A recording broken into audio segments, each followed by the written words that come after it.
आज इस कृष्ण जन्माष्टमी के उपलक्ष्य में आयोजित इस कार्यक्रम के संयोजक संतोष जी, इसके अध्यक्ष श्री गणेश यादव जी और उनकी सारी टीम के सम्मानित सदस्यगण, हमारे नौजवान जिला अध्यक्ष जी,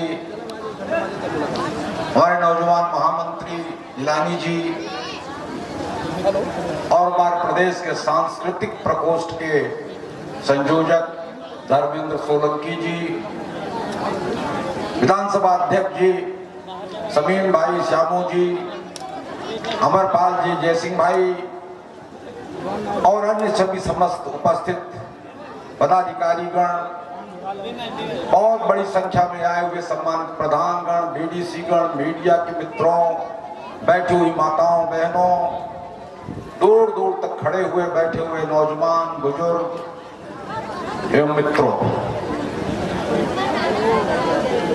मेरी समझ से कोई राजनीतिक मंच नहीं है, एक सांस्कृतिक मंच है। और आज हमारे अपने राष्ट्र के लिए एक ऐसे महापुरुष का जन्मदिन है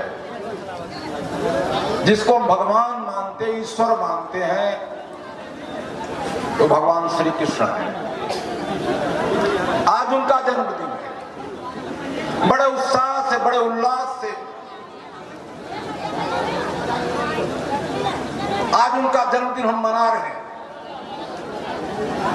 जेल में पैदा हुआ कृष्ण कोई मामूली व्यक्तित्व तो नहीं है मित्रों। जेल में पैदा हुआ, धर्म की विजय के लिए बड़े बड़े महारथियों को संहार करने का काम भी कराने का काम कृष्ण ने किया, और जरूरत पड़ी तो रणछोड़ बनकर के वृंदावन छोड़ करके द्वारिका में बसने का भी काम किया। इसलिए कृष्ण जो है ये सिर्फ योद्धा नहीं है, कृष्ण सिर्फ योगी नहीं है, कृष्ण सिर्फ विद्वान नहीं है गीता का प्रवचन करने वाला, कृष्ण सिर्फ भगवान नहीं है, कृष्ण वो आम इंसान है जो आम इंसान अपने जीवन में कर सकता है और करता है, लेकिन उसको करने की मर्यादा के अनुरूप करने का काम कोई करता है, उसका नाम भगवान श्री कृष्ण है मित्रों। बहुत लंबा भाषण हम आपसे नहीं करेंगे। आज पूरी की पूरी विधानसभा, पूरा उत्तर प्रदेश लोकतंत्र को गिरवी रख करके जेल के सीटों में बंद करने का काम कर रही है। जिस पर देखो उस पर फर्जी मुकदमे 307, 392, 394, 376 SC/ST की धाराओं में हमारे अच्छे नौजवान जिनका जीवन पड़ा है, पूरे जीवन में कुछ करने की, गुजरने की, काम करने की तमन्ना जिनके मन में थी, उनको जेल के सेक्टरों में भेजने का काम ये लोग कर रहे हैं सरकार के। याद रखना, हम किसकी संतान है, हमारा ग्रंथ कृष्ण है। जेल से निकल करके महाभारत के युद्ध के समय जब शांति का प्रस्ताव लेकर के कृष्ण गए और यहां तक कहा युधिष्ठिर को मात्र 5 गांव दे दो, दुर्योधन हम मात्र 5 गांव मांग कर लेकर के संतुष्ट होंगे, कोई युद्ध नहीं करेंगे। और उन्हीं का मामा शिशुपाल वो ललकारता है, चुनौती देता है किसी को, अरे ग्वाले, जेल में पैदा हुए, तेरी माँ का पता नहीं, तेरे बाप का पता नहीं, तू कैसा इंसान है, तू कौन सा मांगने आया, शांति का दूत बनकर के मांगने आया, करने आया है, एक सुई के बराबर तुझको नहीं देंगे। वही बात दुर्योधन दोहराता है। शिशुपाल गाली पे गाली देता जा रहा है। अर्जुन, भीष्म, युधिष्ठिर, भीष्म पितामह, सारे महारथी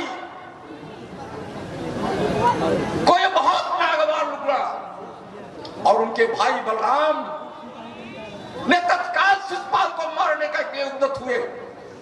भगवान कृष्ण ने कहा नहीं, इसको गाली देने दो, ये जितनी गाली देना चाहे दे ले, लेकिन 99 के बाद अगर 100वीं गाली इसने दिया तो फिर शिशुपाल धरती पर नहीं रहेगा। जैसे शिशुपाल ने 100वीं गाली दिया, भगवान कृष्ण ने सुदर्शन के चक्र से शिशुपाल का गला भेद दिया, खत्म कर दिया। याद रखो सरकार चलाने वाले लोगों, बड़ा जुल्म उठा लिया तुमने, बड़ी जाति कर ली, महंगाई का चरम सीमा पे तुमने आलम पहुंचा दिया, बेरोजगारी को तुमने तो बिल्कुल धंधा बना लिया है। वादा किया था तुमने 2 करोड़ लोगों को रोजगार देने का हर साल। तुम्हारी नीति आयोग कहता है, तुम्हारा सरकार कहती है, तुम कहते हो कि पिछले 1.5 सालों में 8 करोड़ 60 लाख लोग, 8 करोड़ 60 लाख लोग, वादा था 2 करोड़ को रोजगार देने का, 8 करोड़ 60 करोड़ लोगों को 1.5 साल में तुमने बेरोजगार बना देने का काम किया। शिशुपाल वाला काम। महंगाई का आलम, डीजल 100 रुपए, पेट्रोल 110-15 रुपए, सरसों का तेल 200 रुपए, रोजी नहीं रोटी नहीं, महंगाई जिस स्तर पर है मेरे मित्रों, पेट में चूहा चुभ रहा है, भूखे निवाले पड़े हैं। इसलिए आपके आवाम के माध्यम से मैं कहना चाहता हूं, विकास तो तुमने खत्म कर दिया, वादा किया था तुमने सबका हाथ सबका विकास, तेरे वादे में तो सिर्फ खोखलापन दिखाई पड़ता है सरकार चलाने वाले लोगों। विकास तो सड़कें टूटी गवाह है कि विकास तुमने किया, बिजली के खंभे टूटे हुए गवाह है कि तुमने विकास किया, ट्रामा सेंटर हमने खोला था, चोट लगने वाले महंगाई से जो गंभीर बीमारी उसका इलाज होगा, ट्रामा सेंटर को तुमने एनएम सेंटर बनवा दिया, जच्चा बच्चा केंद्र बनवा दिया तुमने। 100 बेड का हॉस्पिटल खोला था, छत नहीं डाल पाए। इंजीनियरिंग कॉलेज खोला था आपके हला करके, छत नहीं डाल पाए 5 साल में। 200 बेड का हॉस्पिटल खोला था, उसका पता नहीं वो चलेगा कि नहीं चलेगा। हरिपाल मऊ के प्रधान जी भी बैठे थे, बिल्डिंग बनवा दिया, पीएससी बनवा दी। डॉक्टर नदारद है मेरे मित्रों, कौन सा विकास किया तुमने? डॉक्टर नदारद, लेखपाल नदारद, महंगाई चरम सीमा पर, विकास बर्बादी के रास्ते पर। और कभी जमाने में हम लोग सुना करते थे, ऐसा ट्रांजिस्टर खरीदो जो 2 in 1 हो, उसमें भी बाजा भी बजे और टेप भी हो जाए, उसको कहते 2 in 1, मान एक ट्रांजिस्टर लेकिन 2 चीजें। आपने चुना था एक विधायक, 2 in 1 5 in 1 हो गया है, अब तो 5 भाई 5 विधायक चुना, एक बने 5 विधायक। धन्य हो वीरापुर की महान जनता, चुने हो 1 पाए हो 5, इससे ज्यादा क्या हो सकता है? क्या लूट का लग है? जितने ठेकेदार कोटेदार बैठे, बताओ तुम्हारी क्या पर क्या उतर रही है? प्रधान हमसे कहता है भैया 2 महीना चुप रह जाते हैं भाई, भाई बर्बाद कर दिया, जांच करावे लागे, पैसा मांगने लागे। कोटेदार कहता मंत्री जी हम सदा आपके थे, सिर्फ 2 महीने चुप रह जाइए, खुल करके आप साथ खड़े होंगे, नहीं वो सूदी 1 लाख के नीचे हमारा सपना हो, हमारा कोटा सस्पेंड हो जाए, हमका रोके रहा बर्बाद नहीं। इसलिए मित्रों, जैसे भगवान कृष्ण ने 99 गलतियां करने के बाद ही शिशुपाल का वध किया था, वैसे हिंदुस्तान उत्तर प्रदेश की जनता आपकी हर कमी को, आपकी हर बुराई को बर्दाश्त करती चली जा रही है।